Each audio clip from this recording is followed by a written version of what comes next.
Bună seara, dragii mei! Sunt Ela, Tarotela, cu o nouă etalare la alegere pentru acest sfârșit de an. De fapt, mai degrabă pentru 2026, câteva mesaje de la îngeri, de la câteva oracole, da? Cu mesaje de la maestrii spirituali. Sunt niște cărți pe care le-am doar în această seară și am ținut foarte mult să le folosesc pentru voi, cei care așteptați, care poate sunteți singuri și aveți nevoie de încurajări. Și chiar dacă nu sunteți singuri și nu ascultați în seara asta etalarea și ascultați zilele următoare, aveți nevoie de un mic ghidaj. O să mai fac pentru 2026.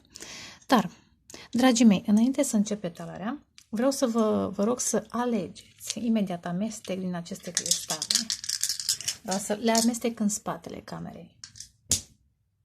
Ok. Deci a venit așa. Se văd, da? Prima versiune ar fi această inimioară de cuarț roz. Aici este tot un cuarț roz, nu mai inimioară, e mai neregulat, dar e un pic mai spre alb. Și aici este pirita. Da? Vă puneți pauză și vă alegeți. Între timp, eu iau aceste pietricele deoparte, le dau deoparte și eventual creez spațiu. Pentru că, așa, înainte de toate, cei care ați ales numărul 1, da? Cei care ați ales numărul 1 ați luat o inimă roz. Bănuiesc că anul care începe în curând, vă va aduce o dragoste sau vă va ajuta, și una și alta, vă va ajuta să vă curățați, să vă vindecați de niște probleme sentimentale, care pot să fie neapărat romantice, în sensul sentimental, emoționale, probleme chiar legate de părinți, de frați, de surori, de familie. Și cu cât vă vindecați de acele persoane care v-au rănit într-un fel sau altul, cu atât vă atrageți o dragoste adevărată. Asta în cazul în care nu a intrat deja în viața voastră. Dar, haideți să vedem pentru 2026 un mesaj. Cum îi spune? Oracolul maestrilor divini. O dată, de 2 ori, de 3 ori. Carte. Am obișnuit să-l tai. Ia. Oho, Saint-Germain. Flacăra violet. Alchimie, apropo de ce am zis, are sens. Eliberează ceea ce este vechi, fă loc noului. Cu alte cuvinte, cartea confirmă ce am spus. Interesant că am avut totuși rozul, sau mai bine zis rozul, o versiune foarte deschisă a acestui mov. Da, unii dintre voi, în cazul în care n-ați învățat, rămâne să învățați. Să iubiți fără atașamente, să iubiți necondiționat, să iubiți la vibrație foarte înaltă, să faceți diferența între poftă, dorință și iubire. Sunt mai multe tipuri de iubire, clar. Philos, Eros, Thanatos. Să faceți diferența între acele tipuri de iubire și să tindeți către cea mai înaltă versiune. Sunteți chemați și se pare că puteți în acest an. Clar, puteți, dacă vreți, să vă alchimizați. Veți fi de nerecunoscut, simt. Până la sfârșitul anului veți fi de nerecunoscut din punct de vedere emoțional, sufletește și spiritual. Cu cât eliberați, cu atât faceți loc noului, după cum arată și cartea. Interesant, la capătul setului de cărți, iau de un canal deschis, Sanat Kumara. Semne, ascultați, da, ascultați universul cum vă vorbește, priviți semnele din mai multe perspective, nu doar din cele citite, și cum vă transmit îngerii voștri, că voi sunteți totuși un canal deschis, toți suntem, dacă vrem și dacă ne curățăm. Semne, coduri, descărcări și informații sacre.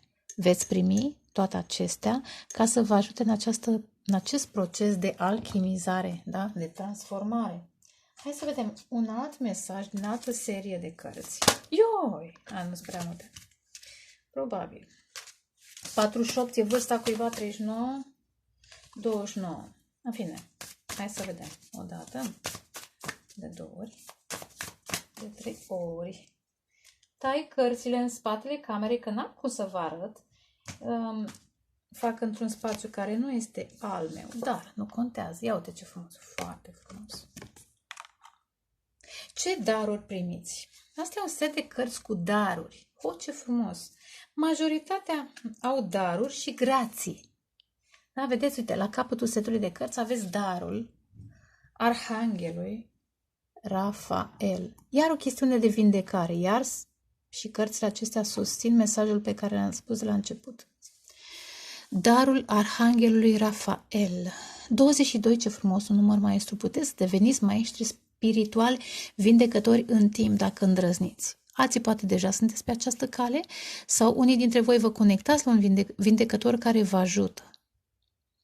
Vindecare spirituală, ce frumos! Și Metatron. Energie foarte puternică pentru numărul 1. Darul Arhanghelului Rafael susțin orice proces de vindecare naturală a afecțiunilor trupului tău și a rănilor tale sufletești, exact cum am spus. Sunt un maestru al regenerării ființelor umane, susțin acțiunile de purificare și de exorcizare. Posibil că unii dintre voi ați atras foarte mulți demoni. Și demoni sunt oameni, pot să fie și oameni dragi, care sunt de vibrație joasă și care permit, apropo de canal, cum am văzut mai devreme, permit să canalizeze prin ei și întrețin vibrația joasă și permit intrarea entităților negative și a demonilor. Și uite așa, prin ei, aceștia au acces și la sufletul vostru, mai ales dacă iubiți acele persoane și iubiți fără granițe. Iubirea necondiționată nu înseamnă să nu ai granițe. Înseamnă să iubești. Dar să fii înțelept în această dragoste. Și să alegi totuși sufletul tău. Ce este spre binele sufletului tău. Grația cea tainică, 41 să însemne ceva. Grația cea tainică a Arhanghelului Metatron. Ești alesul și protejatul meu, numărul 1. Ți se confirmă, ești ales și protejat. Ai atins o profundă stare de devoțiune necondiționată față de Dumnezeu sau urmează să atingi. Și de acum înainte vei putea fi din ce în ce mai mult la unison cu voința atotputernică a lui Dumnezeu. Superb, Tatăl. Ești binecuvântat, inspirat și ghidat de alaiul meu ceresc. Doamne ajută! Doamne ajută! Aș vrea să citesc din carte, dar cred că e suficient pentru că totuși este o etalare spontană. O să mai dezvoltăm ideile astea, dar la asta trebuie să mai meditați și voi pentru că multe răspunsuri le aflați în voi. Etalările și semnele despre care am vorbit mai devreme vă arată pașii. Sunt un soi de semne de circulație, dar multe le veți înțelege conectându-vă la sufletelul vostru, la ființa voastră, la spiritul vostru superior, sinele vostru superior. Ia, încă un mesaj. O dată, de 2 ori, de 3 ori. Tăiem și apare. Aha. Ia să vedem. Sunt îngerul familiilor. Interesant. În familia ta va avea loc o schimbare fericită sau familia se va mări. Posibil, poate unii vă găsiți marea dragoste și vă căsătoriți sau măcar stați împreună, văd și un copil pentru unii.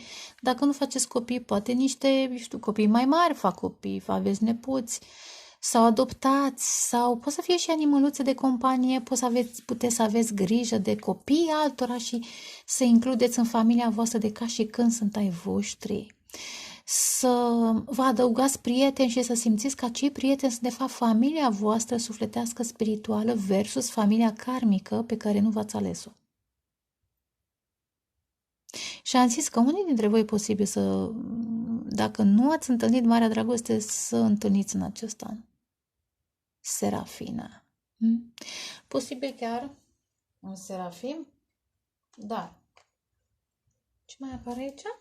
Ia să vedem, la capătul setului de cărți. Interesant! Vedeți ce sens au toate. Iar apare Arhanghelul Rafael de 2 ori. Deci importanța este foarte mare în acest an să vă vindecați. Te ajut să vindeci provocările fizice în tine și în ceilalți. Ești un vindecător ca și în mine. Poate încă nu știți sau poate știți pe aici pe acolo. Și dacă știți, probabil că trebuie să mai descoperiți niște tehnici, trebuie să mai vindecați. Vedeți, sunt mulți ochi. Să vedeți tot acest proces de vindecare din mai multe perspective. Da? Și a vindecătorului care își dezvoltă niște calități, niște tehnici, se informează, și a celui care trebuie vindecat și mai are traume, cu cât vindeci, cu atât descoperi că mai e ceva de vindecat. Frumos, îmi place când se confirmă, da? Interesant. Deocamdată cam atâtica. Numărul 1. O să pun cărțile deoparte și cei care ați ales, hai să facem. Numărul 2. Cei care ați ales acest cuarț tot roz, un pic mai deschis, dar neregulat. Când amestec cărțile. Vreau să spun că simt că unii dintre voi deja vă vindecați, deja iubiți și deja ați înțeles că faptul că e neregulat. Că iubirea e interesant ce simt. Iubirea este surprinzătoare, nu poate fi... Încercăm noi să-i dăm forme, să găsim cuvinte. Ia uite, aud artificii în depărtare. Cred că veți descoperi veți avea parte de o mare bucurie. De un sentiment de sărbătoare. Apropo că vorbeam de ideea de limită, nelimitat, șablon și neregulat. Veți descoperi bucuria de a trăi altfel decât ați trăit-o până acum. Ieșiți din șabloane și vă permiteți, ce frumos, da, mersi, ce frumos simt în vârful capului, vă permiteți să fiți imperfecți, dar conștienți că sunteți perfecți în imperfecțiunea voastră, dar și să șlefuiți. Această imperfecțiune, vedeți, cuarțul neregulat, dar e totuși plăcut la atingere, are curbe, da? Are colțuri. Imperfecțiunea asta poate fi modelată până la un punct. Ce se poate, era un citat, ce se poate schimba bine, ce nu, tot bine, este al vostru, este unicitatea voastră. Hai să vedem numărul 2. Mesaje, odată, de 2 ori. Simt că vi se activează chakra așa, de 3 ori.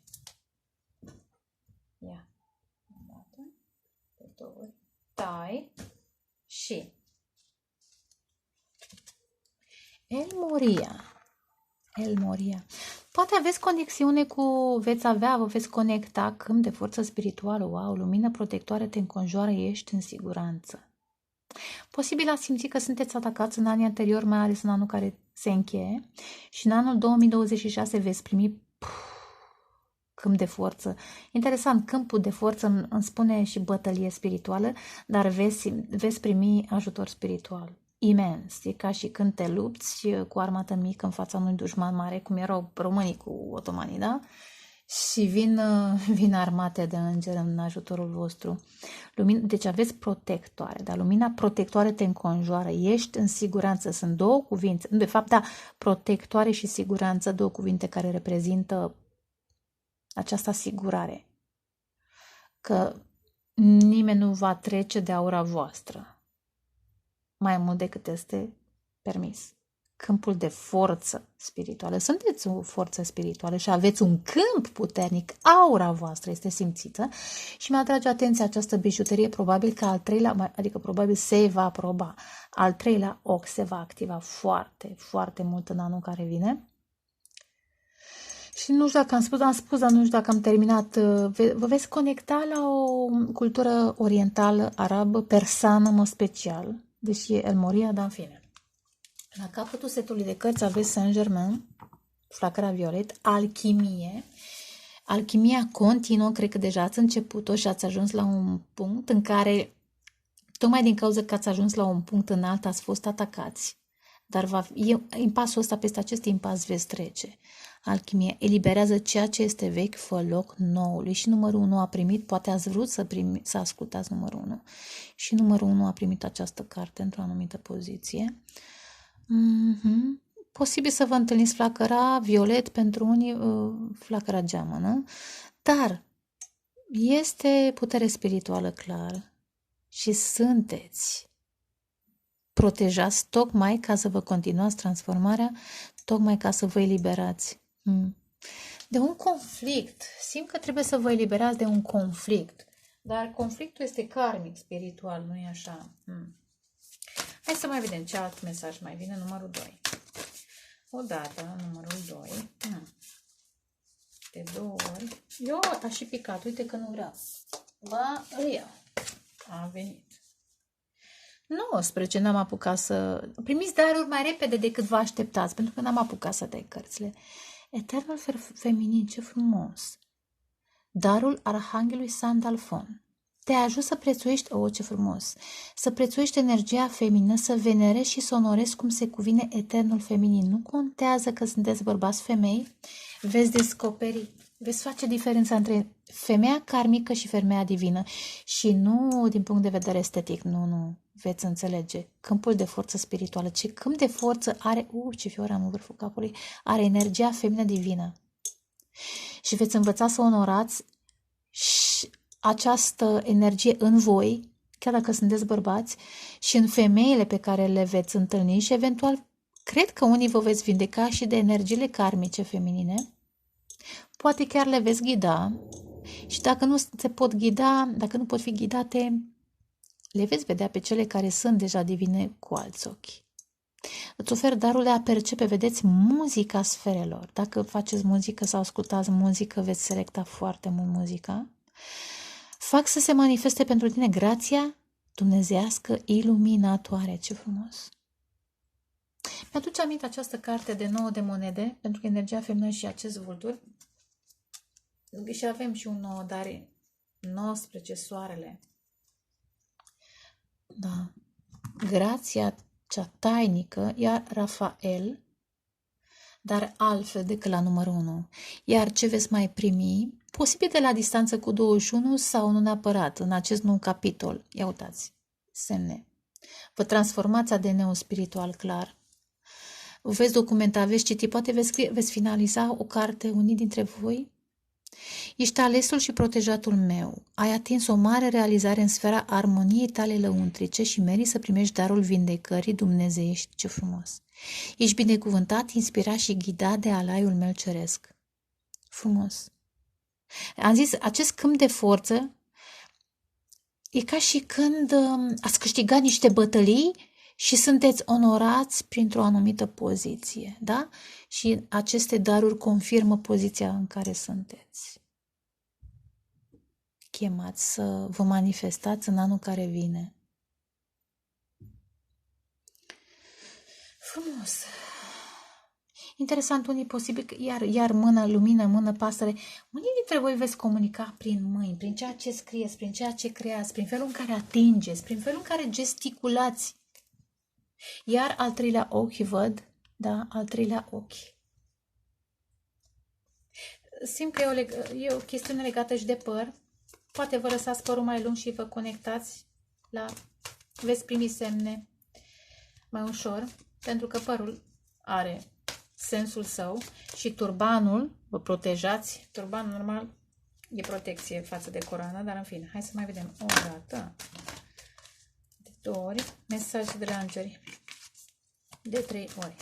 Numărul 2. Ok. De 3 ori tăiem. Ia să vedem noi. Merlina, că e pisicuța mea neagră. Merlin, poate ar trebui să citiți un pic despre Merlin sau vă face plăcere? Citiți.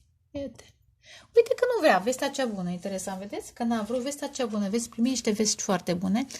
Sunt prin excelență mesagerul divin Gabriel. Ai încredere, adu mai vești bune în viața ta, să dezi cuvântul lui Dumnezeu în inima ta. Veți comunica, apropo, comunicare prin mâini, dar și prin vorbă. 3. A vrut să rămână, ați văzut? Și Merlina, ești dezorientat în acest început, dar, repet, vă veți găsi forța, câmpul de forță. Veți primi ajutor și veți simți că sunteți în siguranță. Acum, la început de an, poate ești un pic dezorientat pentru că a fost greu. Această bătălie a fost un război, nu doar bătălie. Dar, repet, ați câștigat. Ești dezorientat și nehotărât fiindcă nu ai informații suficiente. Dar, repet, veți primi vești bune. Vedeți cum a avut sens să rămână? Pentru că venise Merlină. Veți primi semne și vești. Cercetează, apropo de carte, cum am văzut mai devreme, sau cere sfatul unui expert înainte de a lua decizie. Posibil unii vă veți duce la un personaj important, cu un câmp de forță, sau energie feminină, vedeți, variază. Însă, asta cred că este începutul și apoi ce am spus până acum va fi restul anului. Să zic, începutul ar fi prin această senzație oarecum de dezorientare, de nehotărâre. Dar, repet, veți primi vești. Și, repet, veste bună, vești bune. Asta e important. Este superb. La capătul setului de cărți ce apare? Rozeta. Ai darul de a lucra cu tinerii, ce frumos, și misiunea ta divină implică ajutarea, învățarea și îngrijirea copiilor. Unii dintre voi s-ar putea, poate sunteți lirieni, unii dintre voi s-ar putea să primiți informații chiar de la copii. Nu desconsiderați, nu adversarul, dar și nu desconsiderați partenerii și oamenii sau felul în care Dumnezeu vă comunică una alta.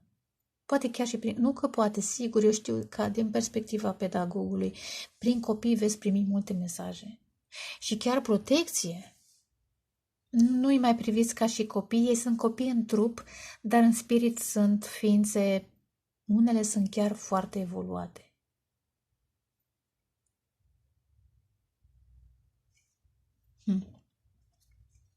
Deocamdată cam atâtica. Haideți să vedem, am zis că să fie mai scurtiță, mai scurtuleț mesajul pe care îl primiți. Hai să vedem ce alte mesaje ar putea să apară. Cei care ați ales. Numărul 3, Pirita. Cei care ați ales numărul 3, Pirita, veți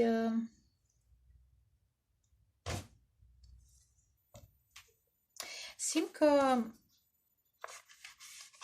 veți avea un alt simț al valorilor și lucrurile pe care le-ați apreciat înainte se vor schimba. Cu alte cuvinte, dacă până acum considerați că banii sunt importanți, nu veți mai, adică sunt necesari, dar nu-i veți mai pune pe n-a zis musai pe primul loc, pe aceeași poziție pe care i-a spus. Da? Iar veți fi foarte atenți la ceea ce sclipește, nu tot ce sclipește este de valoare. Veți face mari diferențe. De genul acesta. Pirita. Ar putea să fie și o chestiune legată de foc, dar hai să vedem ce mesaje primiți. Numărul 3. Amestec cărțile. Hai să vedem. Mesaje. Multe! Evenimente neașteptate. N-am cum să eu că sunt foarte multe cărți, dar evenimente neașteptate. Unii dintre voi sunteți în război sau veți fi chiar într-un război cu cineva, război spiritual și vă veți schimba valorile. Dar hai să vedem. O dată, de 2 ori, de 3 ori. Fecioara Maria, poate că ar fi bine să vă rugați un pic, poate vă cheamă Maria, sau ar fi bine să vă rugați la Fecioara Maria mai mult. Iștar, interesant, tot energie feminină, învățături interioare. Ce frumos! Iștar, învățături interioare, urmează-ți inima, adevărul învinge. Apropo de război, de luptă și de victorie. Lemurienii, ce frumos! Clar, viziune activată, mediumnitate, sensibilitate, încredere în intuiție. Iar apropo de adevărata valoare, este în voi. Informațiile sunt în voi. Lumina nu este a obiectelor, că e aur, că e argint, că ce-o mai fi, diamant, nu. Lumina e în voi. Asta este adevărata valoare. Clar, viziunea activată. Intuiția, sensibilitatea, astea sunt valori. Învățături interioare. Ce frumos! Ce frumos! Numărul 3. Wow! Hai să vedem ce alte mesaje. Poate vreți să ascultați, să revedeți Avatar, să vă conectați unii dintre voi la avatarul vostru, ia. Și vă veți schimba valorile, clar. Unii dintre voi va activa și chakra a 5-a comunicării. A vrut să apară, deși n-am tăiat, a vrut să apară. Iar darul Arhanghelului Metatron. Cum să o pun eu? Am rămas pe acolo, a picat. A picat jos. Sunt mesagerul esențial între tine și Dumnezeu. Te ajut să cunoști atributele tainice ale lui Dumnezeu. Te introduc înaintea chipului celui misterios al lui Dumnezeu. Veți avea niște revelații. Cred că veți avea, nu știu ce să zic, niște meditații în care vi se vor arăta niște lucruri interesante. Văd Egiptul, că apare și Iștar și piramidele. Cabala, pomul vieții, dar nu obligatoriu, nu așa cum veți vedea atunci la momentul potrivit. Și la capătul setului de cărți?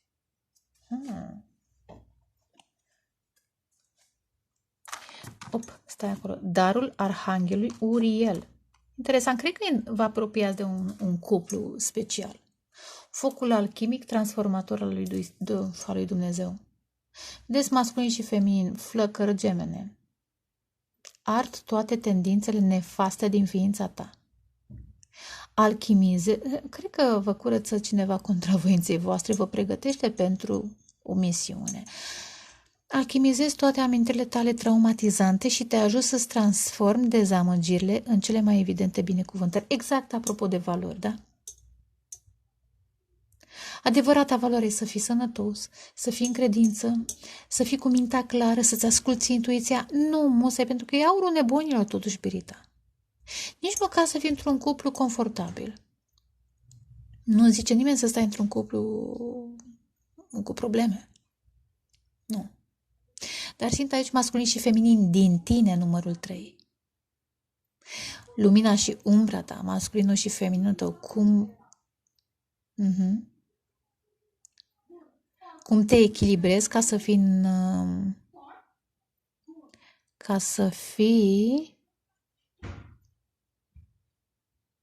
să poți să devii mesagerul esențial dintre tine și Dumnezeu. 42 și 12. Posibil să însemne ceva interesant, posibil spre sfârșitul anului 12 decembrie și această zi, din ultima zi din decembrie, dar eu cred că are legătură cu ultima zi din decembrie viitor. Da. Îmi cer scuze de gălăgie, dar asta e. Hai să mai vedem ce alt mesaj ar fi, să mai primiți cei care ați ales numărul 3. O dată, de 2 ori, de 3 ori. Iete, iar n-am apucat să tai, vin mesaje rapid. Fiona. Ce spune Fiona? Acum, fiică, ai chemat îngerii în ajutor, deschide sufletul și primești călăuzire. Și sprijin divin, meriți ajutor din ceruri. Probabil că aici unii n-ați cerut sau a trebuit să treceți prin cine știe ce evenimente ca să cereți și apoi să vedeți cum primiți. N-ați îndrăznit? Poate că a zis, lasă că știe Dumnezeu, știe îngerii ce am eu nevoie, dar nu trebuie să și știi tu. Să și îndrăznești să cere ajutor. Ce mai zice? Interesant. Alt mesaj. Sunt îngerul belșugului, Serena. Vei primi banii, apropo de orul nebunilor, vei primi banii de care ai nevoie pentru că Dumnezeu va găsi calea de recompensare a muncii tale, fii încrezător. Dar exact cum am zis, vei primi bani, vei primi valori, dar nu le vei pune pe primul loc sau nici pe al doilea, pe al treilea. Ocupându-te de creșterea ta spirituală și ascultându-ți inima, acesta va veni un plus, ca un premiu. Da? Interesant, vedeți? Ajutor, recompensare. Probabil că vi s-a făcut o nedreptate, Dar iar, nu vă concentrați pe nedreptate, cereți dreptate divină, cereți ajutor, dar cereți ajutor să iertați, să vă curățați, să vă conectați la învățăturile voastre interioare, da?